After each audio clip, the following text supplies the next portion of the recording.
Hello and welcome. This is not therapy hour in association with effective artistry. We're here every Monday at 1 p.m. Central Time. This is an open conversation with Caitlin Miller and Brandon Tessers. It's a chance for you to ask some questions about anything to do with mental health, therapy, coaching, neurodiversity. My name is Marie. I'm a coach with Effective Artistry, which is a neurodiversity affirming therapy practice based in Northbrook, Illinois. Hi, Brendan. Hi, Caitlin. Hello. Hello, welcome. Good to be here. If you're joining us in the chat, feel free to leave your questions and comments, and I will read them out. But as the title suggests, this is not therapy. It's more like open office hours. So if you've got questions, we'll answer them if we can. Otherwise, we'll probably ramble on about whatever takes our fancy, whatever is on our minds this week, and hopefully come up with something useful. So, how are you both doing? I'm liking the phrase takes our fancy. I feel like it acknowledges the hedonic pleasure. Yes. It's a funny one because in like American English we'd say strikes our fancy, not takes our fancy. Yeah, because we're so aggressive. I guess. Yeah. It implies, I guess it implies that our interest is captured by something. If you say takes our fancy. Yeah, it's almost like we're imperialists, right? It's like, Are no. you exempting the UK from this? Yeah, right. Not at all. I think the UK was the OG, right? Well, not technically. Not the OG, but probably the biggest there's ever been. Yeah. I don't know. I guess you could. Tiny country. It's just different methodologies. Also, I'm curious because in the States, open office hours is a concept that is very specific to like higher education, university, like professors. Does it have the same? Yeah, that's kind of what I have in mind because this is not your consulting hour. Yeah. It's more like if you've got a question, drop by. Which I've said a similar thing before, and I think it is an apt way to describe this. And for anybody who doesn't know, open office hours is like professors, people who teach classes are typically also required to have a certain number of hours per week where they're in their office and the door is open and anyone can stop by to talk to them about anything. So it's that kind of similar thing. And yes, often that is utilized by students who are dropping by to talk about something relevant to one of the classes or whatever. But it is also often utilized by students who want to talk about something completely unrelated or people who are not students or, you know. I think that's a great way to describe it. Yeah. Anyway, to answer your question, I'm very stressed and irritable. So who wants to be yelled at? No, I'm kidding. I'll do it. No, I'm very stressed. I can increase my distress tolerance. I feel better already, even just in the few minutes that we've been going, because this is enjoyable for me and takes my mind off of the things which are stressful to me. Yeah. But I have been very stressed. Yeah. But that's not me putting that on the table to discuss, just answering your question of where I'm at. Life is also good. That matters. I feel like I made you both hesitant, perhaps. No, I want to say something like, how can we support you in that? But Yeah. I don't know if that would escalate into like personal. Well, I appreciate the question, and there's nothing that either of you, certainly nothing that I can ask the sun to come out for tomorrow.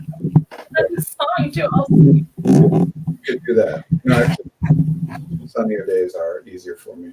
With lower barometric pressure. Yeah, that matters. Yeah. One of those variables that people never ever pay attention to. Yeah. But it matters. I've been dropping it in some conversations ever since you brought it up, like, I don't know, a year ago? That's one of my like standard go-tos when people are like, no, I know why X is happening. And I'll be like, oh yes, you've considered all the variables? Yes, it's because have you considered the barometric pressure? And guess what they say? No. And honestly, the other one that I use a lot, because again, it is always true that people don't consider it, but this one's even better. I don't use it as much because it's more crass, but it's better because it is very clear and incontrovertible that this impacts your mood, your memory, your cognition, everything. And it is, how badly do you need to defecate? Oh, yeah. That people will talk about being irritable from being hungry. Yeah. Or from other organic changes, notably in our culture, people will talk about the menstrual cycle and how it relates to mood a lot. Which is a prison. Oh, sorry. I don't know have if I never should use heard that word. anyone talk about how their mood or their ability to focus or concentrate or whatever is impacted by gastrointestinal conditions. I would like that for you to I would like for that to be your major contribution to philosophy, Brandon, throughout your and you're going to be the defecation. You're like, client was resistant because blank, blank, blank. And I say, wait a second, did you check if they needed to go poop? Exactly. You didn't check. No, the funny thing is, and I use that one again because it's more crass, but also because people do sometimes take in the urge to urinate as a factor. Like, I'm sorry, it's really hard for me to focus right now because I really need to pee. Yeah. Like, we will acknowledge that impacts even the way that you think and focus, executive function, blah, blah, blah, blah. But the other one, no one ever talks about, at least in our cultures. Maybe in other cultures, people talk about it more. Yeah. It's just, I don't know, the number of things that people will offer a psychological explanation for and explore no other factors. Yeah. I'm not tempted to do that at all, ever. I didn't want to do any chores yesterday around the house because my feet were cold. But I couldn't figure out why I was so cranky and so resistant to doing anything until I sat for a little while and realized, oh, it's just that my feet are cold and I don't want to put them on the ground because the ground is cold. I'm just going to sit here instead. And another funny thing about that too is that if we practice checking in with our bodies more, that also technically gets us out of cognition. So even if we're answering a bullshit, I try not to swear on the stream, but I don't. It's not like we're not allowed to or whatever. Yeah, no, I don't think it's a rule, but now I lost it. Oh, that it allows us to check in with our bodies, which will get us out of cognition, right? Which will technically probably help us if we identify as neurodivergent. Sure. Yeah. I mean, honestly, this is one of the lesser discussed dangers of the medical model, deficit model of mental health in the more broad, like cultural way, because the conversations tend to focus on higher impact things like, institutionalization and et cetera, et cetera. But a way in which it is detrimental to pretty much everybody is that it's not even disputed in our culture that psychology explains pretty much all mood and behavior. So you ask a person, hey, why did you do X or why did you not do Y or whatever? And they will very frequently say, because I'm angry, because I'm depressed, because yes, there a request for no swearing or inappropriate language, please. Gotcha. Oh, thank you so much. Thank you. There's when it comes to the term lazy, there are other people talking about this, notably a book by a writer, Dr. Devin Price, called "There's No Such Thing." No, laziness does not exist. Yeah. Which is great. And the main point of saying that is not to say that we could never use the word lazy to accurately describe or inaccurately. Like, we can use language and we can mostly agree on, well, that is lazy and that's not lazy. Yeah. The problem with the term isn't that it's not an accurate label, it's that it's not causative. Yeah. And that it blocks any incentive to explore anything else. Yeah. Why didn't I do this? Because I was feeling lazy. Oh, okay. But if that's the problem, if the reason that something's going wrong for you is that you're lazy or feeling lazy or whatever, what are you supposed to do about that? Yeah. I feel like people mostly say I need to care more or something, and then it becomes the cost value stuff. I can't read it. I'm sorry. Yeah, I got very distracted. I am assuming it's in jest, but yeah. question to the panel: do you think the yassification of modern culture vis-a-vis the mainstream success of Gucci Gang by Lil Pump negatively affected the economy of Scandinavia? In case that's a serious question, I'm going to have to defer to other people who know more about the subject because I have no idea or opinion. And whether it's serious or not, I appreciate the comment. That is hilarious. Yeah. Anyway, yeah, it's always, nothing has one factor. So my pithy little way of talking about that is you can describe anything in many different ways, many of which can be accurate. And the accuracy of any given way does not decrease the accuracy of any other way. Am I angry because you did this unfair thing? Yes. Am I angry because I haven't eaten today? Yes. They can both be true. So, and the fact that one is true doesn't make the other one any less true. The fact that my hunger is impacting how angry I am doesn't mean that the unfair thing which was done doesn't make me angry. So to me, the question is always utility, not accuracy. You know, if everyone's just focused on accuracy, they're arguing over words for the most part. If we're focused on utility, we're actually coming up with ideas to try, seeing what works. Frankly, I'll take an inaccurate but useful answer over a accurate but unhelpful answer. I feel like the idea that both of... Sorry, another joking. Go ahead. No, I kind of want to know. People who study psychology, why do they get sad or unhappy? Can't they just read their notes? It feels like a Jack Handy from SNL or something. I don't know if that, or like a Mitch Hedberg joke. Sorry, That's hilarious. I lost what I was saying. I'm that sorry. was just very entertaining. No, I'm happy to hear the comments. You know, funny thing, psychology is a very young field. People don't tend to really think of it that way. Yeah.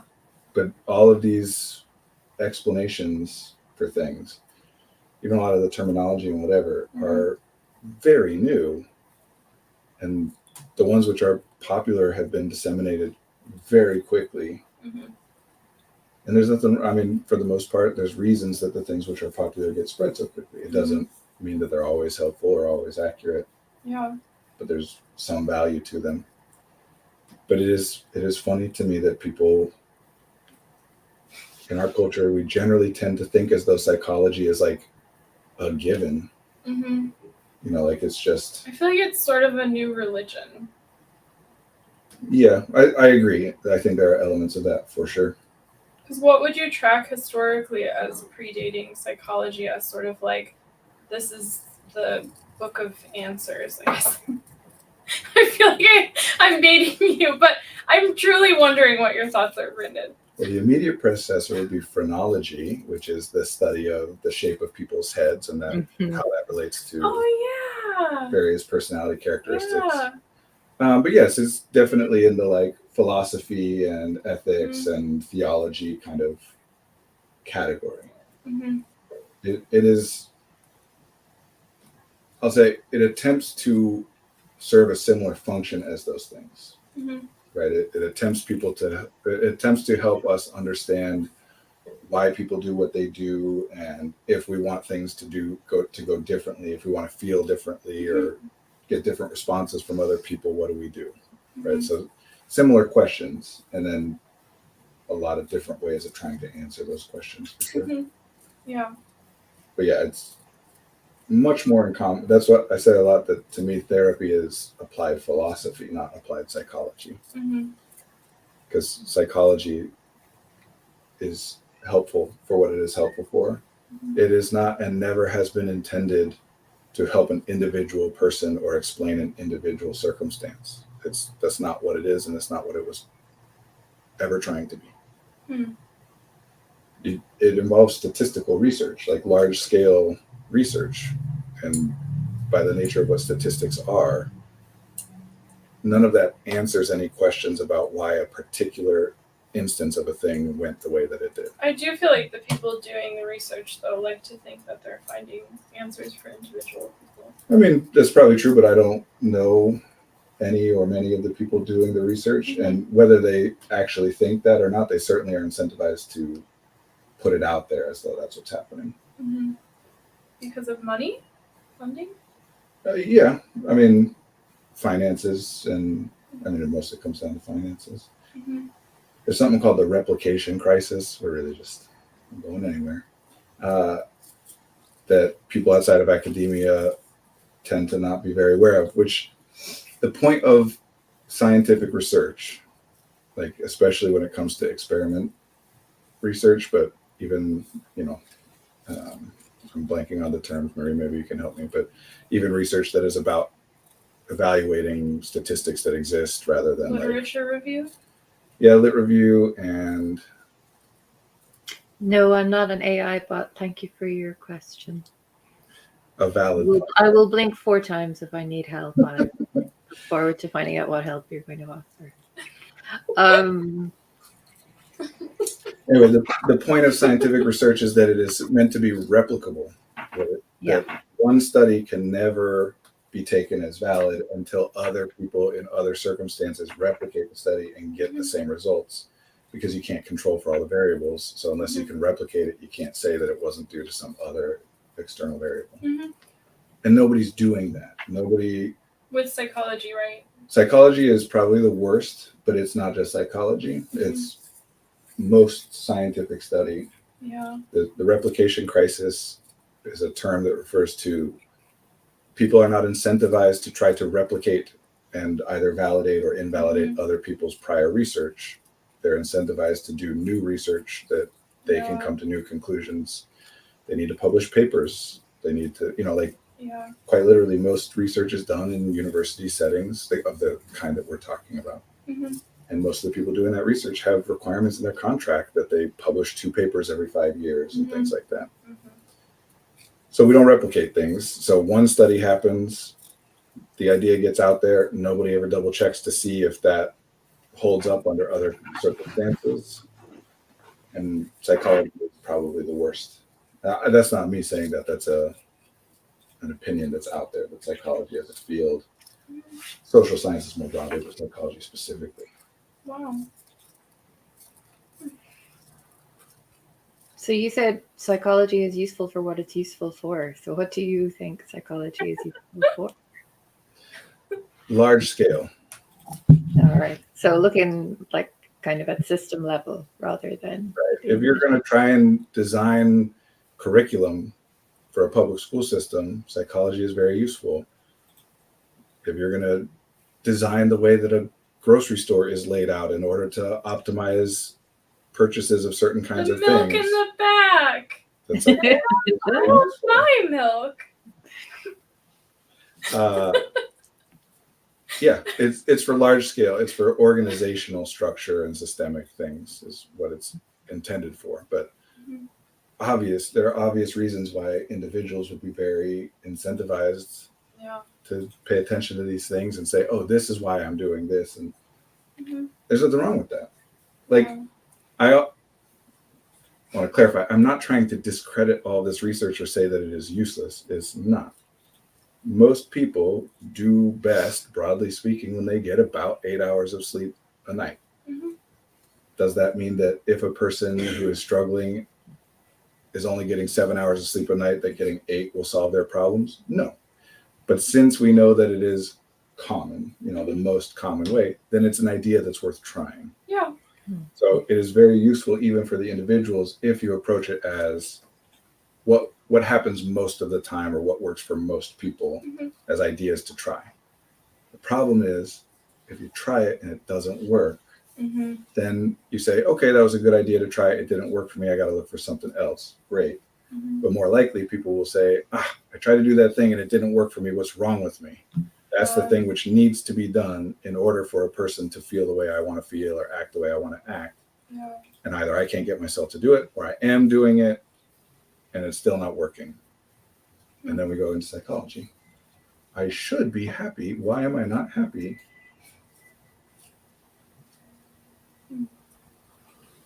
So is that where you would say a lot of sticky answers come from? Yes, I would say that, but there's a lot of places for sure. Sticky answers.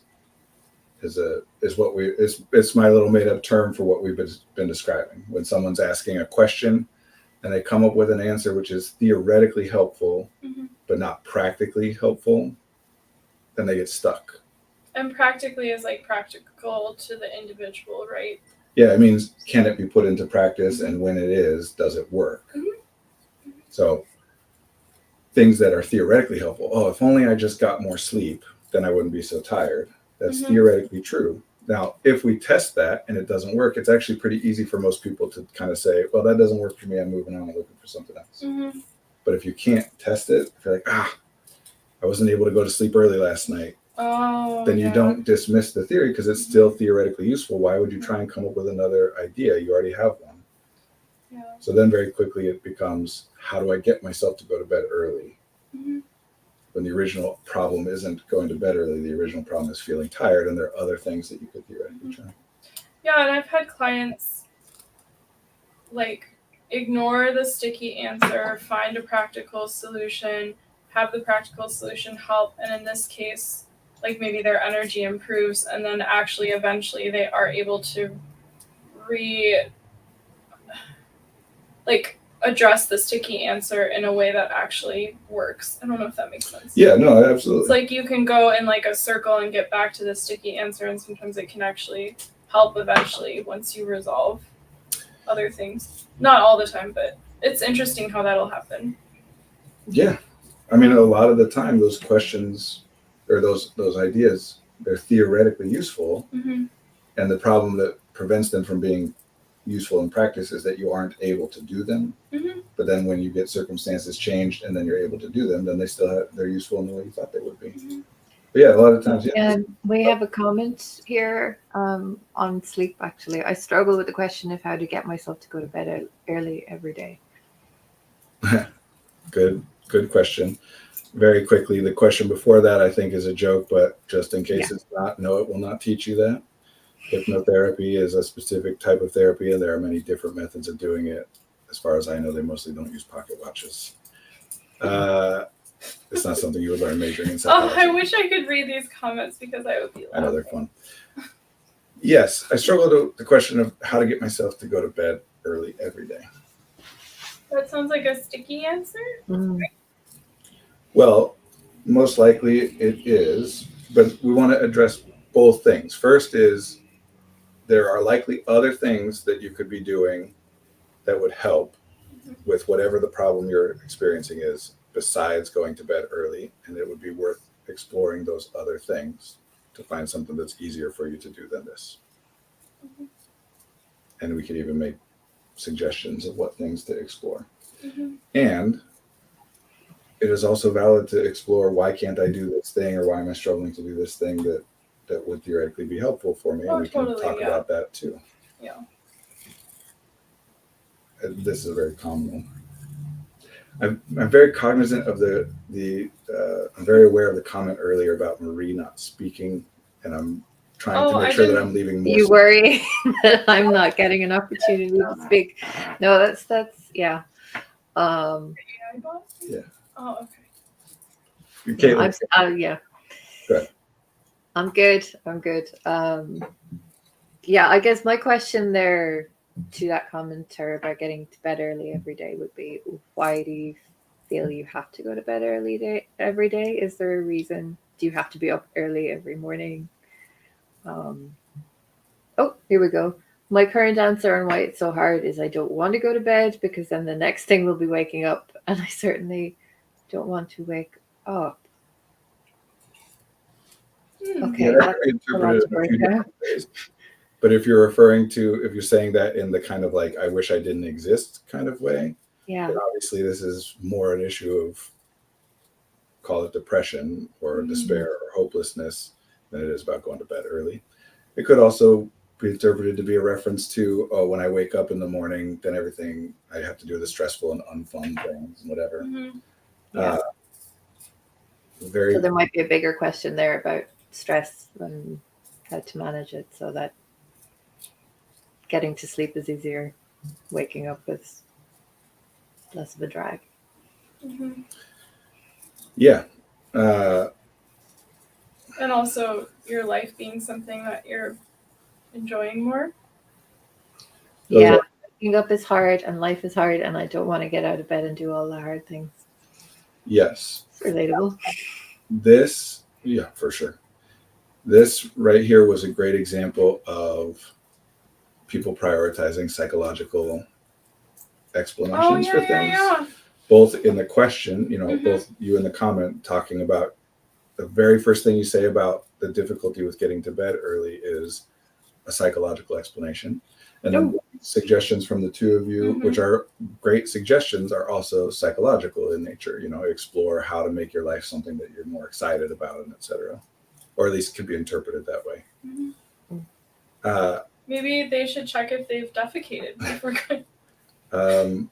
I know you're saying that as a joke, and it's a lot No, harder I'm to go trying to to sleep tie when you it need to in. use the bathroom. Yeah, I'm trying to tie it in, Brandon. I like that you yes-anded that. There was an and instead of a but. The yes and is so impressive to me.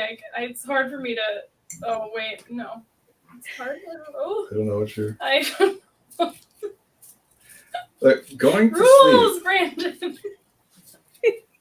sleeping, like communication to me, sleeping is one of those things that is ridiculously complex and so strange, but that we experience all the time from before we can even remember every single day.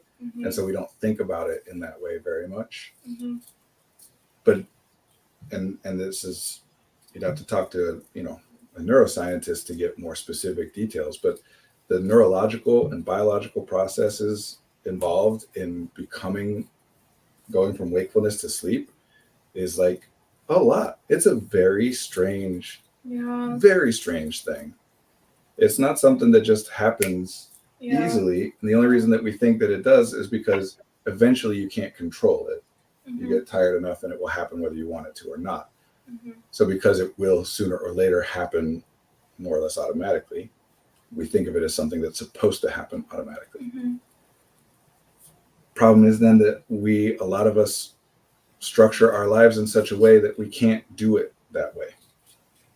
Like if your life was structured in such a way that you could just stay up until you fell asleep easily and then wake up when you wake up easily, then that would be the answer. Do it that way. But your life obviously isn't structured in that way. Mine is not. Most people's, for various reasons, we have to wake up earlier than we otherwise would. Yeah. I'd say maybe most. I think it's most. I think it's most. So when you're going to shift it, and that is a useful thing to do, don't expect it to go as easily and automatically as it would when you do it the other way. There's no reason to think that that's how it would be. And especially important, I think, is that people will think, oh, if I get on this new sleeping schedule, it'll be hard to do at first, but then eventually it'll just become my new automatic habit. And that doesn't really tend to be the case with this. Habit is a psychological thing. Are you saying that we sort of have ingrained circadian rhythms depending on the person, and that changing when we sleep is not something that changes the ingrained kind of bodily preference for the specific circadian rhythm? Yeah. I mean, I don't know the mechanism behind it, and I don't think anybody really does, but there's observable patterns, right? Yeah. That like people tend to sleep in different ways on different schedules, and there's lots of theories about why that is. Yeah, I did a sleep study once, which was, oh my gosh, psychologically. Anyway, but the sleep specialist asked me about like bedtime patterns, and it was interesting, her suggestions depending upon that were like not what you would just find in a BuzzFeed article. Does BuzzFeed still exist? Maybe. I think so. I don't know. What kind of suggestions? Like for example, I was having, I think it was issues falling asleep, and she said, why don't you just start with falling asleep at your normal bedtime and forcing yourself to wake up earlier, so then you're tired during the day, and do that for a week or something like that, and then eventually you might start going to bed earlier and then being able to wake up at the same time. It was like a That is a much better suggestion than people saying go to bed earlier first. Because she was like, your body is used to going to bed at 1 a.m., so why don't we start with that? Now, having said that, most of the time that people are saying they need to go to bed earlier have already been doing that for a long time, meaning they're already going to bed late and forcing themselves to wake up at the time. I'm wondering if I'm recalling her suggestion incorrectly. I don't know. I would imagine. I mean, that is helpful. I think it also might have been get 8 hours from like 1 to 9 and then start to push it earlier over time. I mean, those are the two options, right? Either you focus on trying to sleep earlier, go to bed earlier first, or you focus on waking up earlier first. And it does seem to tend to be that if you really need a shift, just making yourself, because you cannot make yourself fall asleep, but you can make yourself wake up. Yeah. So it's more likely to work if you make yourself wake up earlier. Yeah. It just makes it a hard, at least like 3 days, sometimes weeks, sometimes years. Yes, it does. Yeah. And it doesn't even necessarily always work. In fact, sometimes it makes it worse. A lot of the, especially neurodivergent people, a lot of the time when we're struggling with going to bed early, the more tired we become, the less likely we are to go to bed earlier. Yeah, yeah. And again, theories on that and whatever, but we can make. Is that the, like, what is it called, wired but tired sort of feeling? Yeah, sure. We have another commentator. I'm very skilled at staying awake even when I'm very tired, and I know I have to wake up early. Yeah, same. Now, see, here's the question I would start with. What are you doing during the time that you think would be better spent sleeping? And that is a great question. Part of the reason that we ignore that is because we focus on the psychology. Yeah. And we think of it as, for example, the internet's favorite revenge bedtime procrastination of, oh, I didn't get to have enough fun today, so now I'm doing my fun thing. Or, oh, I didn't have enough control over my own life today, so I'm taking control of when I go to sleep. Which that second one, although very commonly discussed, is absurd on the face of it, because if it's just about controlling yourself to go to sleep earlier would be fine too. Anyway.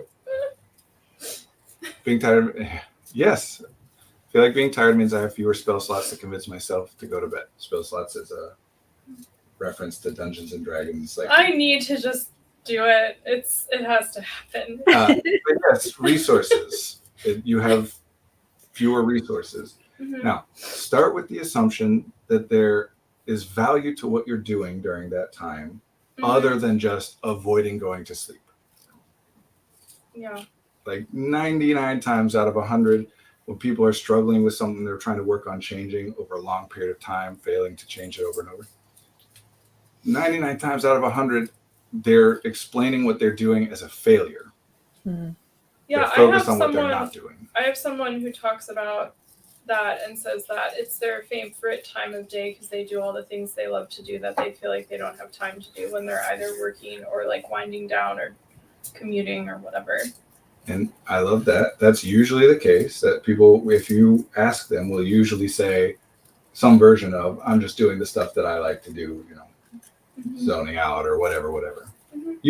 People usually will start by saying like, oh, I'm just wasting time scrolling on my phone. Like they'll say it in some negative way.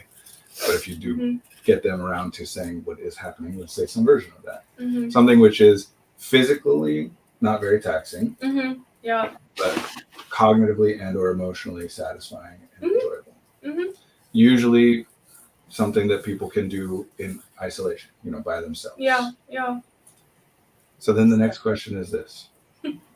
Not everybody loves the same stuff.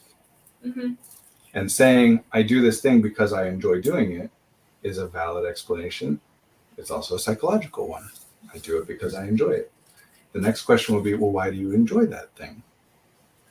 Not everybody enjoys the same things. Why do some of us enjoy reading on our phones at night, and some of us enjoy playing video games, and some enjoy staying up and talking to their spouse in bed, for an hour, and et cetera, et cetera. And try to stay away, in answering that question, try to stay away from a psychological explanation. meaning, oh, I enjoy this because I used to do it when I was a kid, or oh, I enjoy doing this because it reminds me of my grandfather, or try and look at the actual activity itself. Yeah, the last comment in when everyone else is asleep is the one time when no one has any expectations of me. Yes. Great answer. One I agree with, psychological in nature, but one that I very much agree with. In particular, for those of us who, the term social sensitivity that we've used in the past, where part of our working memory is going toward what do other people think? How would they? That even Hard, Brandon. Not all. I'm joking about myself, not the person who's commenting. This is I mean, there's. I want to talk about that, but that's a whole field. Because it could be argued that it's always all, but anyway.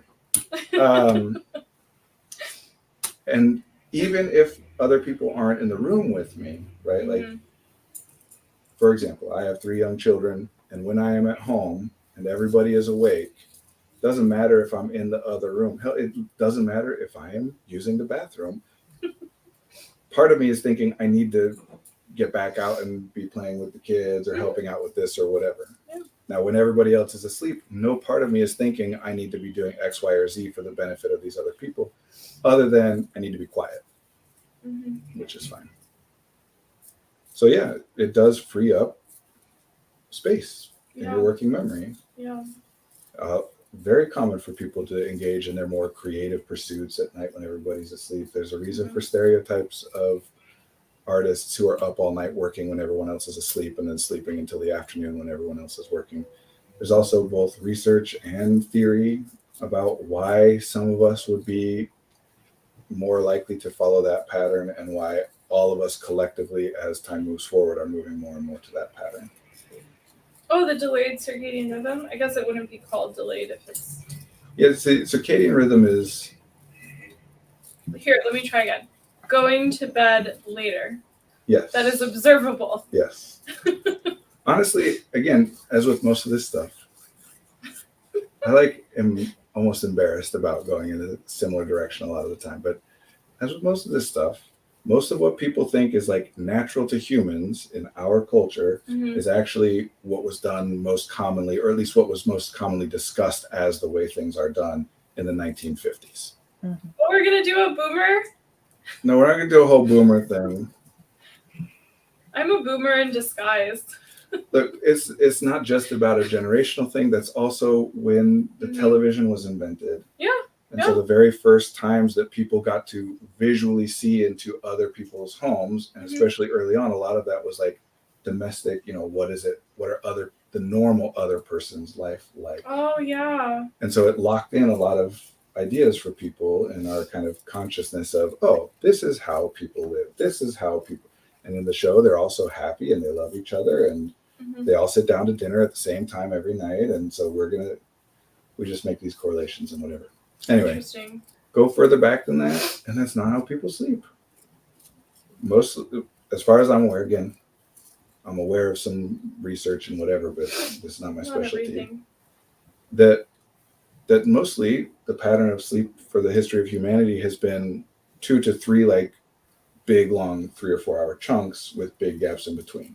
In a lot of cultures, even still today, you can see siestas is kind of the most common term we use for that in the United States, which makes a lot of sense. Why wouldn't humans be most restful in the middle of the day when everything is sweltering hot when that's where you live? It's practical.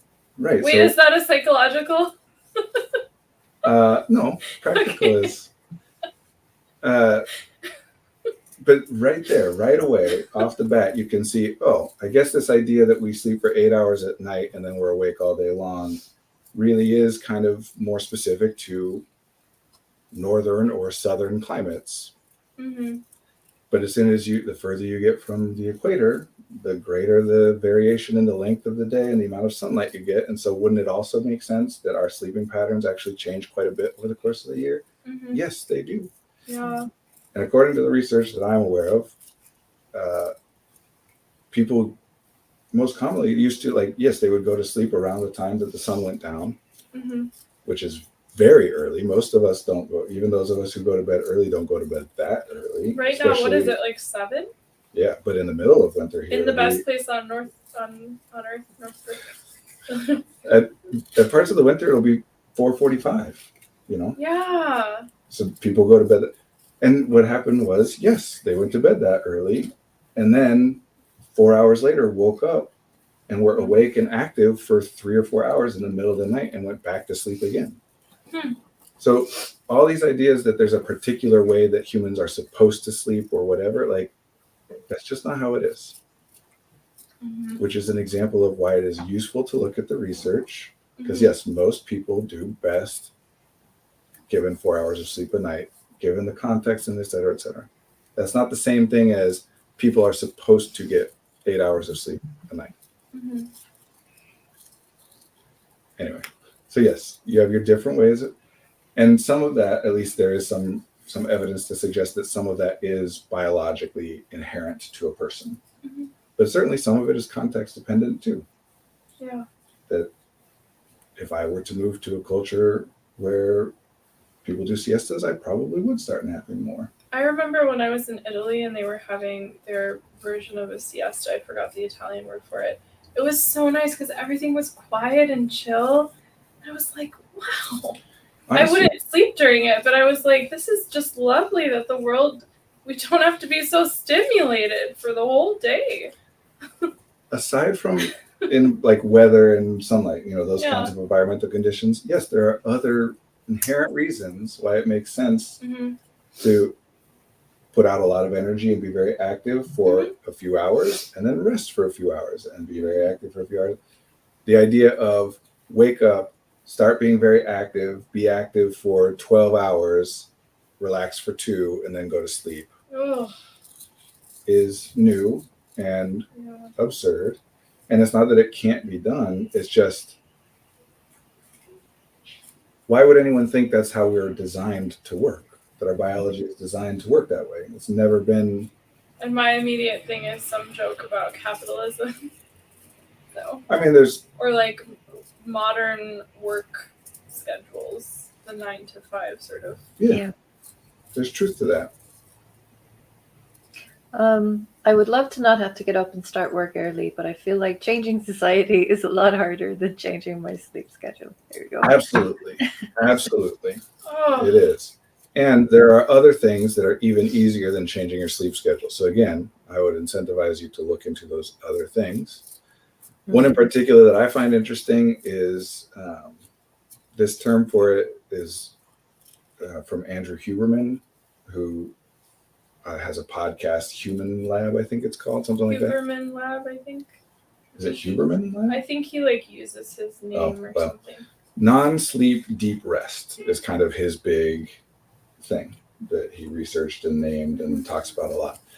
That when we're looking at like brain waves for a person, that there are shifts that can happen in those waves that mirror or approximate shifts in those waves that happen when a person is asleep without the person actually going to sleep.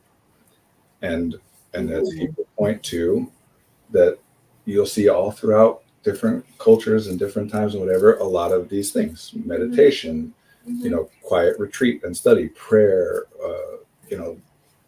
honestly, I think reading is my best way to that there will be times where I'm reading a book and even though I'm tired, I read until 5 a.m.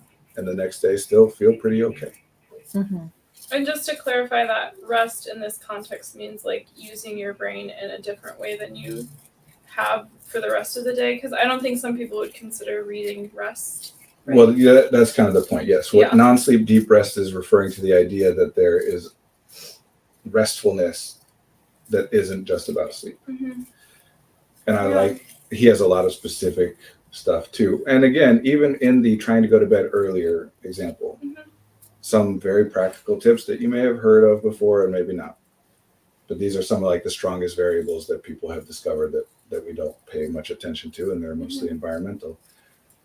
Turn down the temperature in your house by 2, 3, 4 degrees about 45 minutes before you want to be going to sleep. Turn it back up about 45 minutes before you want to be waking up. Not eating. This is one of the strongest correlations. not eating about 3 hours for about 3 hours before you want to fall asleep. Mhm. I do tend to, when people are trying to make the specific change that you're trying to make of sleep earlier, I do tend to find more success with people shifting their eating habits first, Mm. sleep habits Okay. later. Because again, remind me, let me know if this reminds you of any neurodivergent experiences of, I'm never really very hungry in the morning, or Mhm. all the way up to like, yeah, the idea of eating in the morning, like I'm almost like queasy or nauseous. The idea of eating in the morning sucks.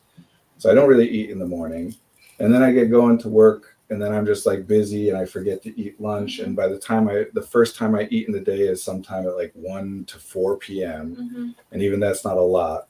Then I get home from work at like 6 o'clock or whatever. And then from like 6 p.m. to like midnight, I'm just kind of eating constantly. I might do a meal or Grazing. there, but mostly I'm just grazing. And the later that it gets, the more I'm shifted into eating things that are full of carbs and sugar. Mhm.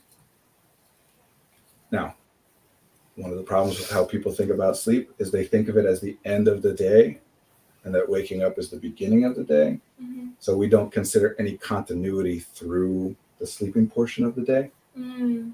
It's like Yeah. days are separate in our mind. So what happened the night before doesn't impact what's happening the next morning. Mhm.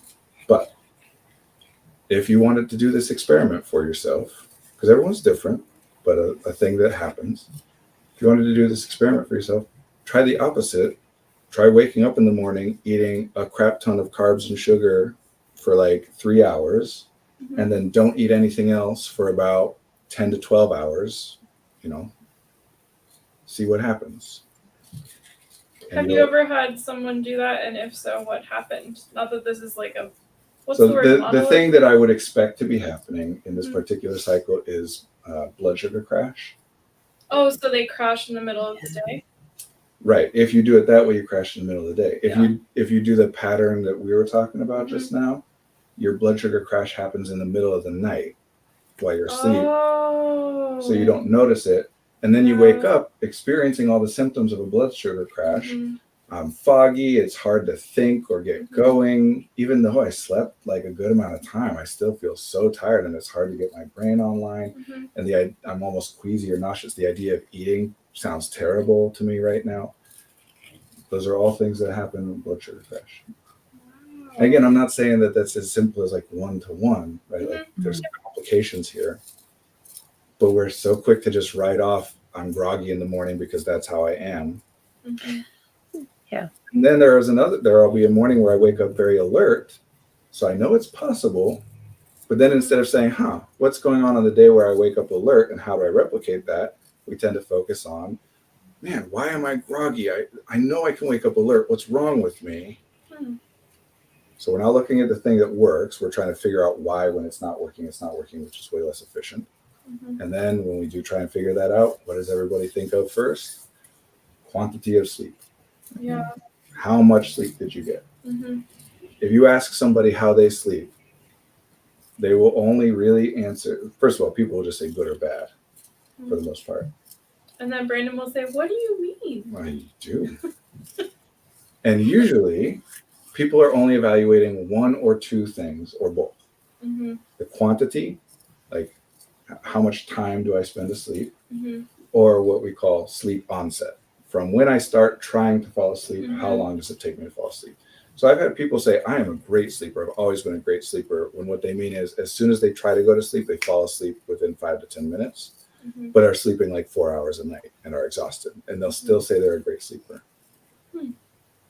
Just this last week, I was talking with a client and asked how they were sleeping. They said, really good, because they had struggled with something in a particular day. Mhm. And we've been talking about their sleep. And I said, well, how have you been sleeping? And I said, I slept really good the night before. And so, of course, immediately they say, well, first of all, that's one night. That's not how that works. Mhm. Second of all, I'm guessing that when you say good, you mean like 7 hours. And this person is in an age group that 7 hours is most likely not sufficient for. Mm. And we have evidence to suggest that that is the case in this case. Of course, this struggling this day is an example of it. But yeah, that's why I don't let people say good or bad, because I have no idea what they mean by that. Mhm. It's not that I'm saying you're wrong and that really that's bad, Mhm. but other things to pay attention to. Sleep quality. This is like a golden age of humanity to have in-home stuff to track your own quality of sleep. You can get an app for free on your phone without any peripheral device. Yeah. If you have a smartwatch or whatever, like there are other things that can give you more data, but a phone by itself can do it. And people who are struggling with being exhausted and trying to go to bed early, for the most part, don't do that. It's free. It takes 2 minutes. Mhm. Yeah. Well, and I also think the good and bad stuff doesn't have much utility, right? It's like saying lazy. It just gets in the way. Mhm. So we say, It "Oh, I makes get you it. You feel slept good." bad. Because when you say you slept good, I interpret that through my lens of what does it mean to sleep good, and assume that's what you mean, Mhm. even if you and I mean very different things. Mhm. Because track your sleep quality, Mm. Yeah. and there are so many things you can play around with, and if you're getting that data, then it's much easier to make changes to play around, like lowering the temperature and see how it impacts your sleep quality. Mhm. And not eating 3 hours before bed and see how it impacts your sleep quality. Changing the sheets and the pillows and the blankets that you use to the extent that you're able to. Like most people, I think, this certainly wasn't always the case for me. So I'm aware that it's not true for everyone. But for the most part, people have more than one set of sheets or blankets or the ability to add a second blanket or whatever. Play around with it. Like the things that are out there about just like neck positioning and the height of the pillow. Well, and there are other ways to also kind of prime your body to cool down as you're going into the process of falling asleep, like drinking hot tea or taking a shower or taking a bath, things that cause like a surge and then you come down from it. Yep. As well as tea specifically. With no caffeine. Actually. Whoa! Are you about to blow my mind? I love my bedtime cup of tea. Yeah. A fairly commonly reported experience, especially with people who are identified as having ADHD, that drinking caffeine or eating sugar makes them more tired and that they go better afterwards. Now, I think that's indicative of something else. What do you think it's indicative of, Brendan? That doesn't matter. That's just my personal theory. It's a thing that people report, and it doesn't matter why. Why? We have a comment. Please tell me I can have caffeine at night. And a comment. Hi Fritz. Sometimes tracking sleep quality puts me into a competitive state of mind, but others have more REM sleep. Yeah. But here's something funny. That is hilarious. It's a very common thing though for people. I don't want to track it. Same with people say I don't want to put something in my calendar because then I get anxious about will I do it, and if I was supposed to start at 7 and now it's 7:02, I'm like, well, I missed it. Yeah, we get this idea about that you should do it a certain. We know there are different phases of sleep because there are observable differences. Mostly notably that the brain waves change between the different phases of sleep. Go and ask any scientist what happens in each different phase specifically.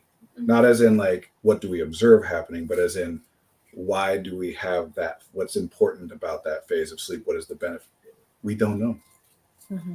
We have no idea what would happen if a person got less REM sleep or more REM sleep as compared to some other person. I thought they said something like there are deep theories. Sleep is the most effective form of sleep. That's the more, so it used to be, and not even that long ago, 10, 15 years ago, it used to be that REM sleep was the most important. Is REM the deepest one or? Deep sleep, so light sleep and deep sleep are separate from the phases of sleep. Oh, okay. But REM is not. REM sleep is not deep sleep. So much like the food pyramid and whatever, like these things change over time.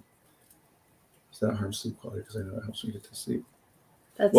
Does caffeine harm sleep quality? Does it definitely harm sleep quality? No. Does it harm your sleep quality?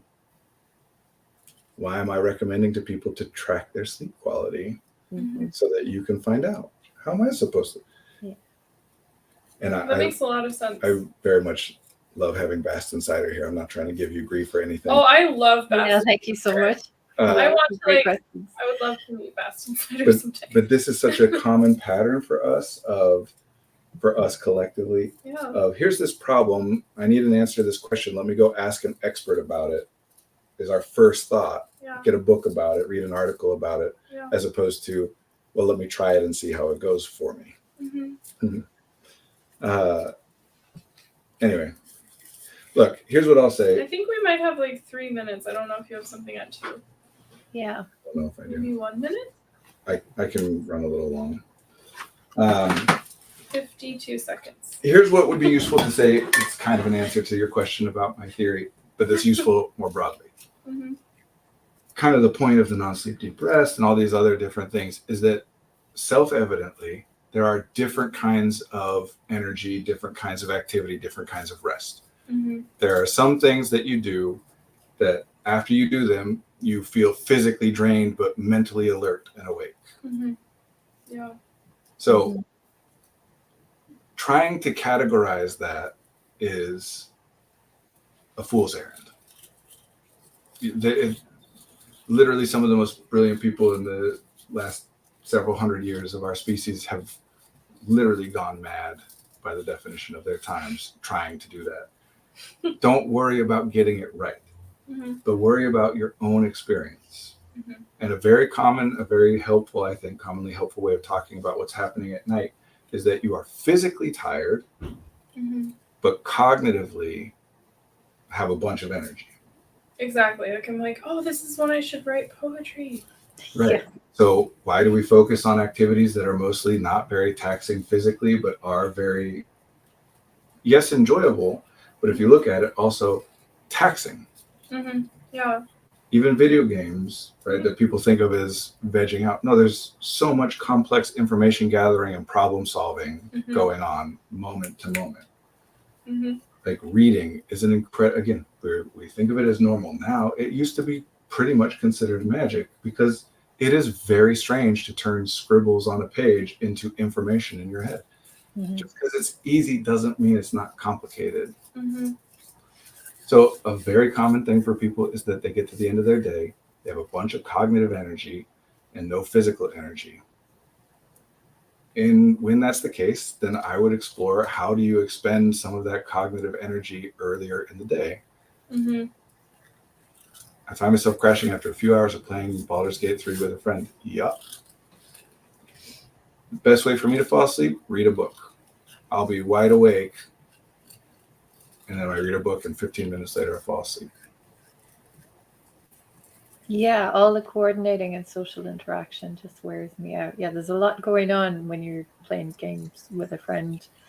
Yes, there absolutely is. And And yes, and I know that tone of voice. And that's a very deficit model way of looking at it. Once again, you're looking at the value of it as how difficult is it for you to do, not how enjoyable is it to you. So we go back to, why do you enjoy the things that you enjoy? One of my favorite questions, why do humans have the capacity to feel pain? Pain is not a sense that exists in the environment. It's literally a signal we create in our own bodies in response to something that happens. Why do we have that? And everyone will say, because it's a signal that whatever's happening, you need to address it or stop it or whatever. Yeah. And everyone will also acknowledge that we're wrong about that all the time, that sometimes things hurt, but they're actually beneficial. And so you override that. You get the vaccine, you get you test your blood pressure, you work out, you do physical therapy, right? Yeah. Then the next question, which to me is so obvious, but seems like every time I ask it, people have never considered it before. Why do people have the capacity to feel enjoyment or pleasure? It's the exact same thing. It's a signal we create in response to something that happens in the environment. What's the benefit of that? And the obvious answer is it's the opposite of pain. That's the signal that lets us know that what's happening is good for us. It is helpful and beneficial to us. And just like pain, we're wrong all the time. Things feel enjoyable that actually cause us harm. But for some reason, there's a lot of obvious reasons we can point out. Yeah. But for some reason, people don't let the fact that some things which hurt are beneficial to you override the idea that most of the time when something hurts, you should stop doing it. Yeah. But we do say, well, sometimes things feel enjoyable or pleasurable that are bad for you. Somehow connect to it is bad to enjoy anything that you enjoy is bad. Yeah. It's not just draining because you're doing something difficult. The difficulty of doing the social coordination, whatever, would impact the efficiency, right? Like how quickly it drains you. Mm-hmm. But why would anyone do anything which is very draining that they don't have to do? There's a value to it as well. You're looking at the cost. What's the value? Mm-hmm. And don't allow yourself to give like a negative value, meaning it allows me to avoid something else I'm trying to avoid. Mm. That's a terrible reason. I'm not saying that it's never an accurate way to describe a thing, but it's pretty much never a useful way to describe something, because there are infinite things you could do to avoid something else. Mm-hmm. Why that one? There's something about it that is valuable. Mm-hmm. There's a reason you're doing that one and not any of the other infinite things you could do. Yeah, Karlach's pretty cool. I haven't played enough Baldur's Gate 3 yet. It's a whole thing. It's difficult for me to find time, but I already know that's going to be the romance option. Karlach seems awesome. You guys know Karlach, right? Like, No, not a clue. The barbarian who was barbarian is the class, the Dungeons and Dragons class. Tiefling, forced to work in Avernus on the first level of hell, has an infernal engine for a heart. You guys know what I'm talking about. Wow. I would love to hear more. I also want to hear you talk about if free will exists or not sometimes. Yeah, some other time. Anyway, on sleep, energy and rest, right? Different activities take different kind of energy. Mm-hmm. Different activities are restful in different ways. Mm-hmm. I find it particularly helpful to break it down, not just rest, but there's rest and then recovery. Because rest to me is the like lack of using a system. I am right now resting my like gross motor system. I'm not using it. I'm not recovering it. I'm not doing anything in this moment which helps it to repair from damage. Mm-hmm. Yeah. While I rest, it is able to repair from damage at a higher rate, but the rest isn't what's enabling that. Mm-hmm. The nutrition and the whatever. Same deal for, I find it useful to look at physical, cognitive, and social emotional as the three different kind of categories. That there are times where I'm like lonely and want to hang out with people, but also exhausted physically and cognitively. And those are the times where I'm like, I know I'll have fun if I go, but oh my gosh, I don't want to go do this thing that I'm supposed to do with my friends tonight. Yeah. Why do we all have that experience? Mm-hmm. There are times where I am physically exhausted but cognitively alert. I get in bed and try to get to sleep, but I just can't shut my brain off. Mm-hmm. Unless I do something cognitively engaging, like reading a book or listening or watching a show or playing or look, then all of a sudden my thoughts stop because I just need to put that energy somewhere. Mm-hmm. Yeah. And then there are times where it's like, I'm antsy. To me, I have physical energy. I want to do something, but I don't have the cognitive or emotional energy to figure out what to do. It's like, I want to do something, but I don't know what. I just have this, I want to move. Mm-hmm. Start tracking these things and pay attention to more than just how long has it been that I've been awake and how much sleep did I get last night. Yeah. And try to incorporate this as part of why, I swear we're going to wrap up here. This is part of why I try to emphasize for people, study after study after study, average person spends in an 8-hour workday of intellectual labor about 2.5 of that time, 2.5 hours of the 8 hours engaged in the intellectual labor. What do you think they're doing the rest of the time? And Would it be resting cognitively? Resting and recovering. Yeah. If I were to ask Bast and Cider, or pretty much any person who says to me, I have such a hard time going to sleep at night because I'm tired, but my mind is racing and I just do these things, blah, blah, blah. Anybody who says that, if I ask in an average 8-hour workday, how much of that time do you spend engaged in actual work? Mm-hmm. The vast majority of the time, they're going to say something like, I don't know, probably only like 6.5 hours. I know I need to do more. Yeah. Doing way more, still feeling guilty about not doing even more than they are, and giving less than zero thought. I know that's impossible. Less than zero thought to what are the other things that the other people are doing during the time in which they're continuing to work. Mm-hmm. Maybe some of that stuff is the stuff that you end up doing after 10 p.m. And you're looking and saying, why do all these other people go to sleep so early? Because they have fun during the day. Yeah. Mm. Yeah, it's revenge bedtime procrastination. Get it. It's a thing, for sure. Very evocative. And the solution is not to cut yourself off from doing those enjoyable things at night and just go to sleep anyway. It doesn't work. That's why people who talk about that never say, here's the solution. They just say, Yeah. here's a description of what I'm struggling with. Yeah. The solution is you do those things earlier in the day. Mm-hmm. And if you're saying that you can't fit it in, which happens, then there's other questions to be looking at. Because whether you can fit it in or not, your body and your brain need it in order to be able to sleep the way that you want it. There's no third option. There's no magic way. Just like I love that people will be like, hate, love, find hilarious that people are like, I just need to want it more and then I'll do it. As though there's no such thing as like the law of conservation of energy. Oh. That if I just think differently, if I have a different idea, if I really make myself try and fall asleep earlier, then it will. There are physical and biological processes. I certainly understand that we don't all have all the easiest options, and sometimes we have to deal with stuff that it makes it so we can't do those things earlier in the day. But there isn't a magic solution to not being able to do that stuff earlier in the day, but also then going to sleep easily and early later on. The closest thing to a magic option like that is medication. Mm-hmm. Which is useful and valid. There's nothing wrong with that.